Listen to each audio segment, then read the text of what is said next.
Hi everyone, Kelt here, bringing you my thoughts on the British royal family and also Harry and Meghan. And today I'm bringing you part 2 of my series called Royal Mysteries. Today we turn our attention to a moment from the royal wedding of Prince William and Catherine Middleton on April the 29th, 2011, that has lingered in the minds of those who witnessed it. A beautiful, sad face that captivated viewers and sparked whispers of resemblance to the late Princess Diana. This enigmatic figure, caught on BBC cameras during the ceremony at Westminster Abbey, has remained a subject of fascination. Her image, framed by the grandeur of the Abbey's ornate woodwork and a softly glowing lamp, revealed a woman dressed in dark, funeral-like clothing, her expression one of deep sorrow and discomfort. The way she gazed sideways, her brown, straight hair peeking from beneath a sombre hat, echoed a mannerism so distinctly Diana's that it sent a gasp through the audience.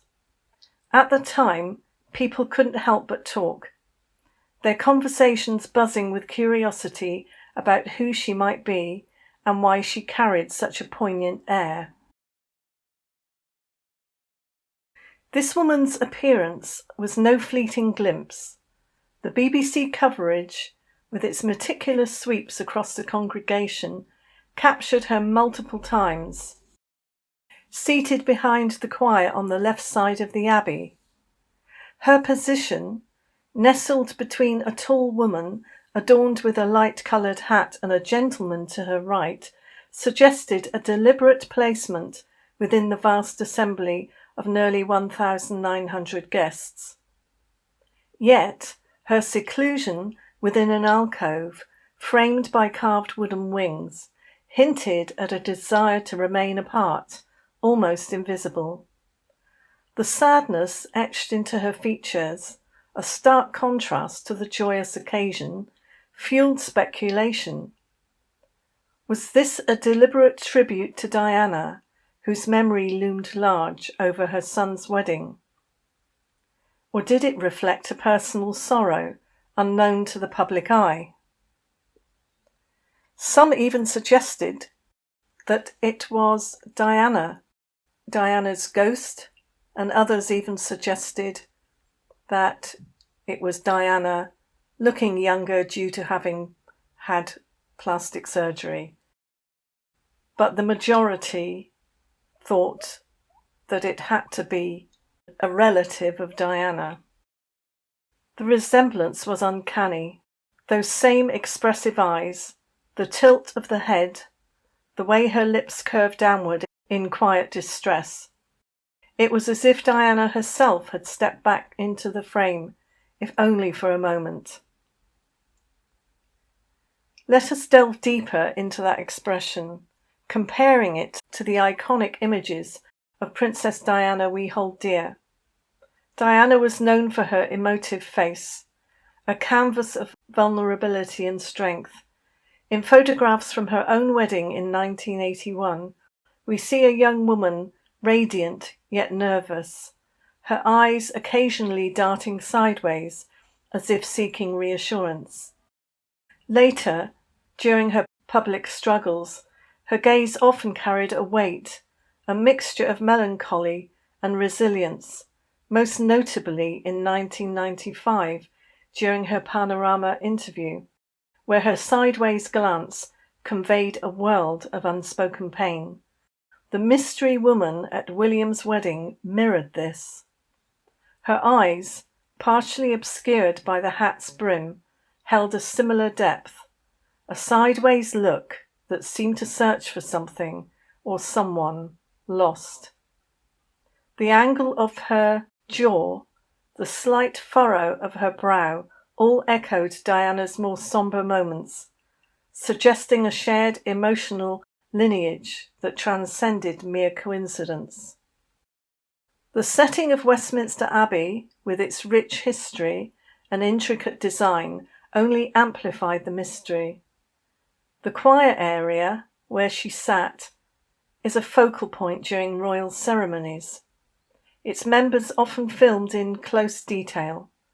Yet this woman chose, or was placed, in a spot that, while visible, offered a degree of isolation.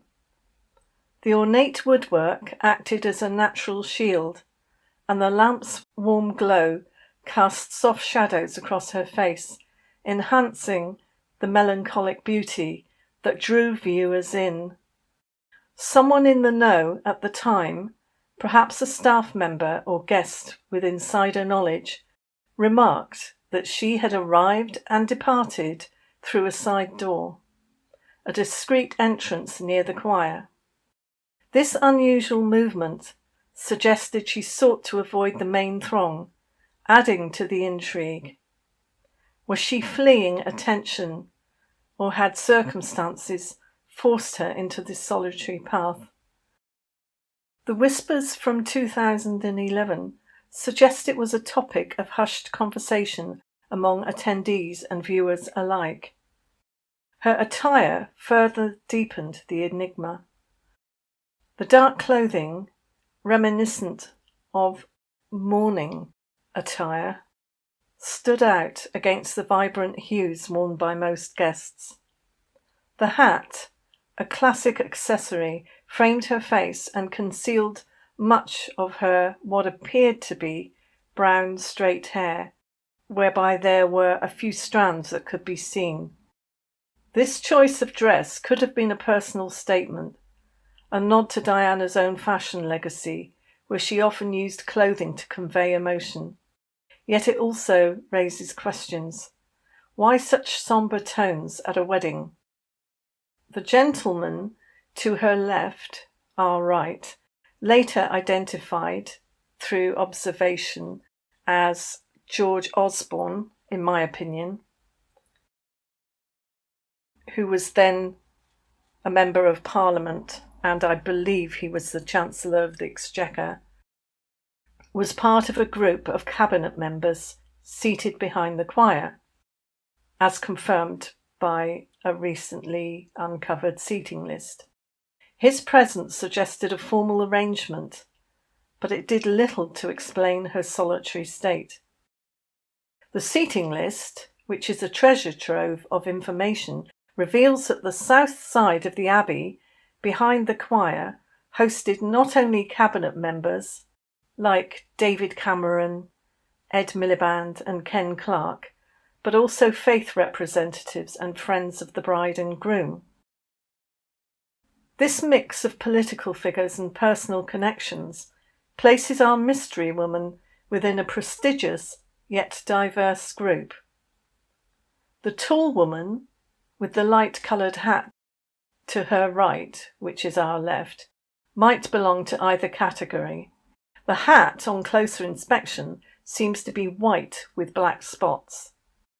Her height and the light shade of the hat and her outfit suggest a figure of note, yet her identity remains elusive.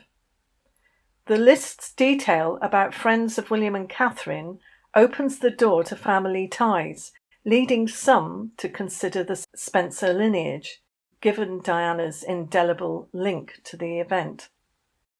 Among the Spencer family, attention often turns to Diana's nieces, daughters of her sisters, Lady Sarah McCorquodale and Lady Jane Fellows. Celia McCorquodale, daughter of Lady Sarah, was 22 in 2011, while Laura Fellows, daughter of Lady Jane, was 32. Both attended the wedding, their presence noted among the family contingent. However, their features differ markedly from the mystery woman's.